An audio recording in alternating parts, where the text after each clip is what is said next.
മക്കളെ ഒത്തിരി ചെറുക്കനെ നോക്കിയിടാ, അമ്മ ഒത്തിരി മില്ല് വരെ പോയിട്ട് വരട്ടാ.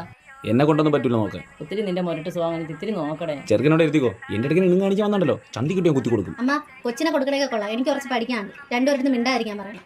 നീ ഒത്തിരി മിണ്ടായി, ചെറുക്കനെ അവൻ നോക്കാൻ തോന്നി. നിന്റെ പഠിത്തം ആര് ശല്യം ചെയ്യും? സ്കൂൾ അടയ്ക്കണ കാത്തിരിക്കും. മാമന്റെ വീട്ടിൽ വരാൻ കുറെ ചേഴാറന്മാര്. ഇനി എനിക്ക് സ്വസ്ഥത ആണല്ലോ, അത് ഉറപ്പ്.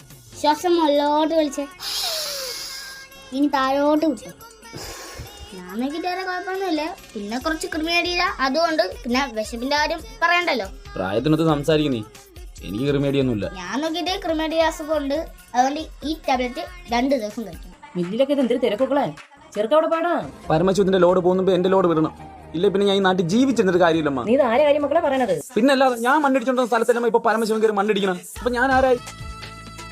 അമ്മ ഞാൻ അപ്പോഴേ ചേട്ടൻ്റെ അടുത്ത് പറഞ്ഞു മണ്ണ് വാരി കളിക്കല്ലേ. നീ എന്തിനു ചെയ്യണോണ്ടേ അവിടെ? ഞാൻ ഇവിടെ പരമശിവത്തിന് ലോഡും വേണ്ടി കൊണ്ടുപോകാൻ ചോറും കറി ഉണ്ടാക്കും. കണ്ണിലും നീയാണേ കണ്ണനാണേ